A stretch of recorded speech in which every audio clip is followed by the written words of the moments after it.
Think you're about to get game time now. Year 11 and year 13 have gone on study leave. Well, think again. Today, I'm breaking down why this so-called game time is the biggest myth in teaching and also how to stop it from catching you out again. Hey teachers, and welcome back to Miss Estruch Teach Tell, your weekly coffee break full of practical tips and real talk to help you reclaim your time and energy. I'm Miss Estruch, or Katie, a former head of department, long-time biology teacher in schools and also online, and now full-time educator online for teachers but also for students. Hey there teachers, welcome to Miss Estruch Teach Tell, the podcast where every week I dive into all the tips and tricks that make teaching life so much easier. Whether you're a veteran educator, an early career teacher learning the ropes, or balancing the classroom with being a busy parent, this will help you streamline your workload and bring a bit more balance to your life. You bring the coffee and I'll bring the teach and tell. If you're looking for ways to work smarter and feel less burnt out, then you are in the right place. And today we're diving into something that feels like it should be a gift, but it often turns out to be a bit of a trap, and that is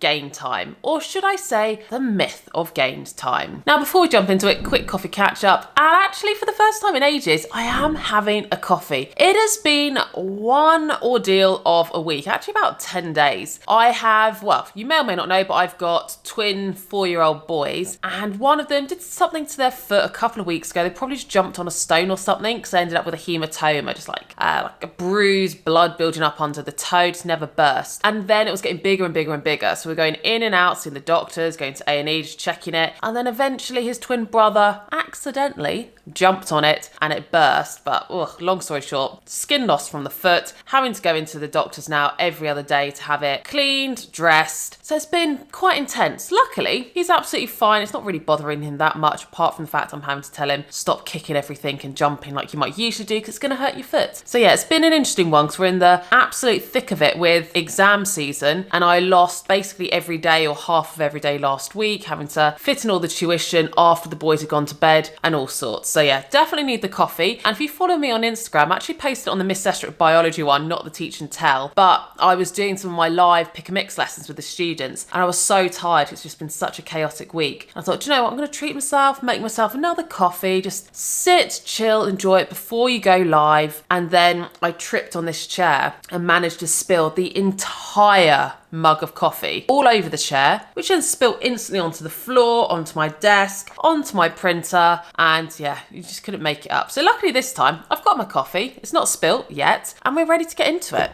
So let's get into the main content, game time. And here it is, this idea of game time, and I came to the realization over my many years of teaching that it started to feel a bit like a myth, this mythical concept of, yeah, when it gets to the summer term, you can have all this game time when year 11 and year 13 classes have now finished, and you can finally use that time that's freed up on your timetable to get that long to-do list done. Because all those jobs that come up throughout the year that are time urgent essential, that you think I can wait to do this later on, they do just get pushed back onto a to-do list for gained time jobs. And that might be things like, I don't know, rewriting schemes of work, or maybe you're changing from OCR to AQA exam board, so you need to create a whole new scheme of lessons and resources. Maybe just making some small tweaks to the curriculum, following whatever new school guidelines you might have, or maybe your performance management target. The list goes on, but we tend to bump all of those because they're not time urgent for the exam classes. It gets bumped to game time. Think, I'll have time to breathe, really think about it and do those jobs properly then. But what I've come to discover more and more so in my last few years of teaching was my to-do list, it wasn't necessarily getting any longer, the jobs I was bumping back to gain time, but my gained time was becoming less and less than I was expecting. And it's for various reasons. The big one is school events. So I would think, brilliant, I've now not got my year 11s and 13s. Not brilliant I don't have them. Obviously, if you're watching this, my older students, love teaching you, but it's brilliant that I now have the time to actually do everything on my list. So you have all those jobs listed up. I might think, well, I would have had 2 hours of year 11 today, so I've got 2 extra hours to do those jobs and 2 extra hours tomorrow, and so on and so on. But then what you don't plan for when you're expecting to have all of this time is, or at least I would forget, every year I would forget about the fact that in the summer summer term is when all the school trips are happening. And even for us as biology, we would have our biology year 10 trip to Colchester Zoo. We'd have another biology trip with year 12s going to Epping Forest to do their required sampling practical. And straight away that's 2 days gone, which if it's on a day where you had a lot of PPA and then game timed hours, you might be losing like 3-4 hours each of those days, which is a huge chunk of time to get your jobs done. Not only that, there's things like sports day. We had co-curricular days. We would have reward outings and things like that, which are all absolutely amazing things for students. And I do think they are really important. But my point here is I would forget about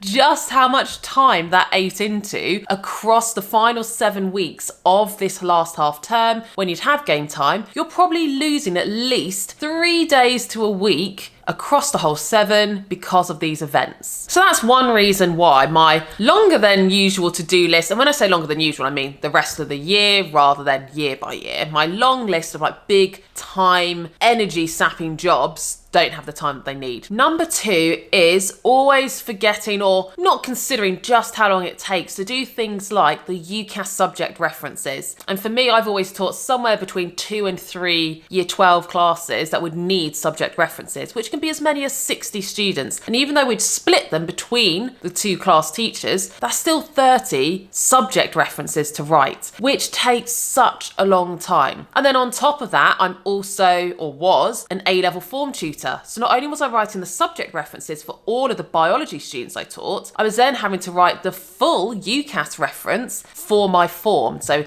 assimilating all of those subject references, writing the first bit. And even if you're not an A-level teacher, you have other reports for your classes. So it's things like that. The reports, you sometimes forget you have those to do on your game time to-do list, and they take a long time. On top of that, our school, and I'm sure so many schools do this, we have internal summer exams. So year 11, year 13 have gone, but for year 7, 8, 9 and 10, they have, at my old school, 1 week after the May-June half term was exam week, which meant the whole week was spent with them doing exams for all of their subjects. So that then meant the week after, you had an enormous marking pile for all of those classes. And yes, I didn't teach 7s, 8s, 9s and 10s, but I'd usually teach maybe 2 year 10 classes, 2 or 3 year 9 classes. So that's still 5 classes on average of exam papers. And the exams we used to set were longer than an hour because we had that luxury of time. So it might be like a 2-hour paper for 60 or 70 students, and then an hour and a half paper for about 60 students. And it's another huge time commitment, which wasn't on my game time to-do list. So we've got exams, UCAS references, UCAS subject references, less time than you're expecting, and you still haven't even touched anything on your gained time to-do list yet. So not only are we not gaining as much time as we thought we might be, we actually have more jobs than we were expecting to do as well. So what is the solution? The key here is to go into your final half term not expecting to really have that much game time. And maybe you weren't like me and you were thinking everything that I've said, well, that goes without saying, that happens every year. Why were you thinking this? Well, because I forgot is the short answer.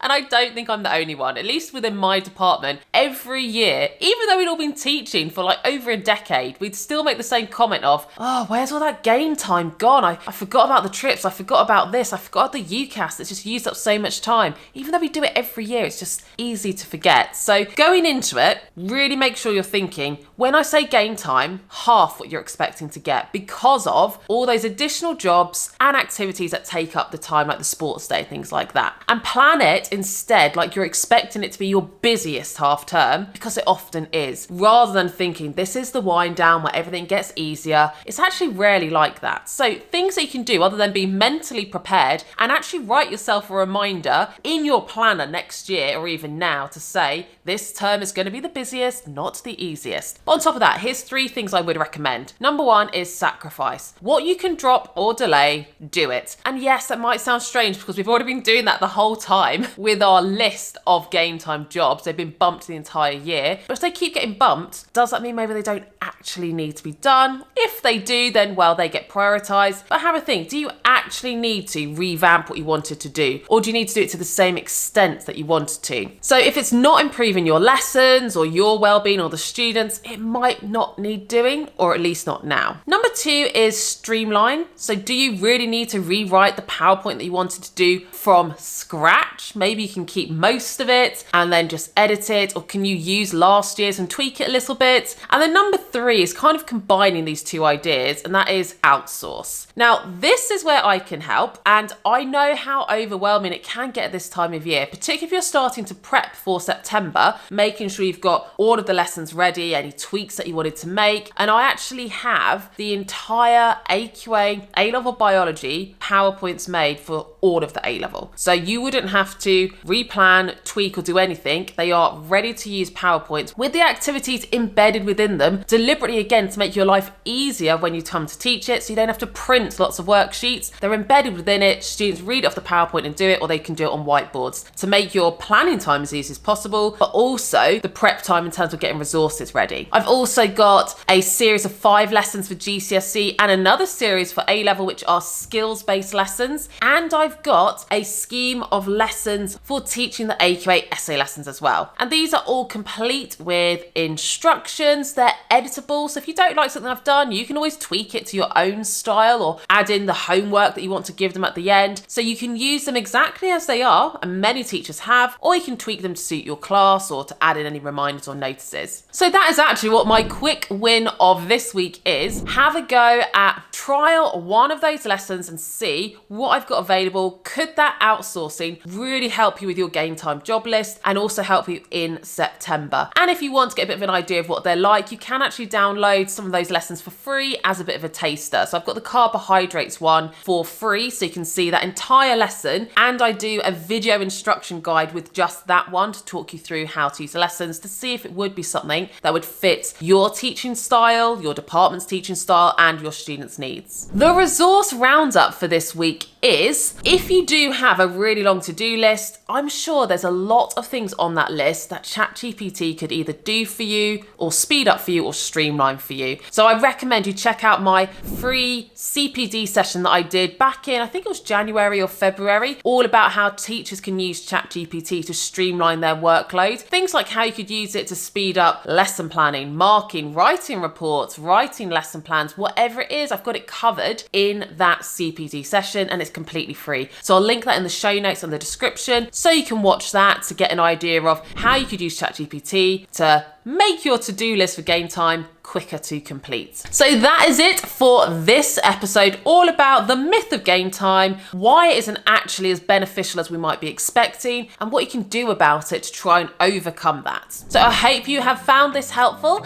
and make sure you do hit the subscribe button and leave a review, because the more reviews I get, the more reach that these podcasts get as well, to help even more teachers just like you. But that's it for this week. I'll see you next week. You bring the coffee and I'll bring the teach and tell.